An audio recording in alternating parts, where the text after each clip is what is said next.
la légende du rugby français sera inhumée le 4 décembre prochain.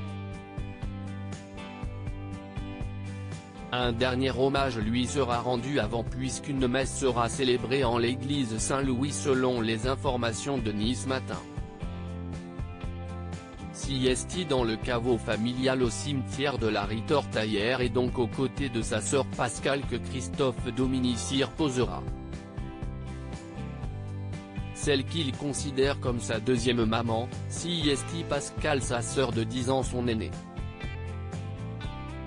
Dans sa biographie Bleu à l'âme, le joueur international français et entraîneur de rugby à 15 avait expliqué sa relation particulière avec celle-ci. Pascale m'aidait à faire mes devoirs et m'apprenait à danser. J'étais son petit enfant gâté. Elle avait choisi mon prénom, Christophe, comme Christ, OFE.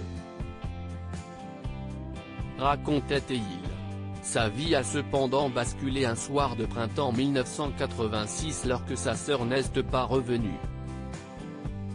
En effet, sa sœur Pascale a eu un accident de voiture et n'avait pas pu être sauvée.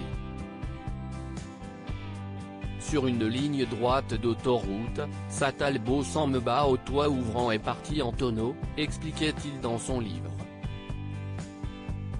Ainsi, Siesti très important pour ses parents que Christophe Dominici soit réuni avec sa sœur.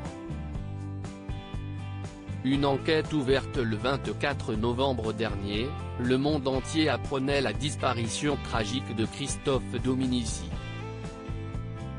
Son corps a été retrouvé dans le parc de Saint-Cloud, Hauts-de-Seine. Son corps avait été transporté à l'Institut médico-légal de Garches pour procéder à des examens.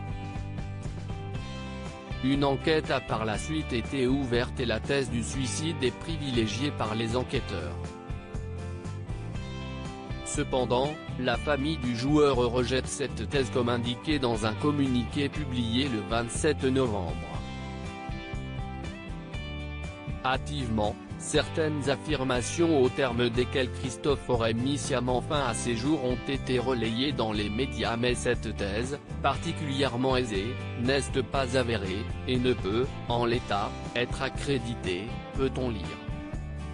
La famille prie donc ceux qui seraient amenés à commenter les circonstances de son décès de bien vouloir respecter sa mémoire et notre espérance, ont-ils conclu.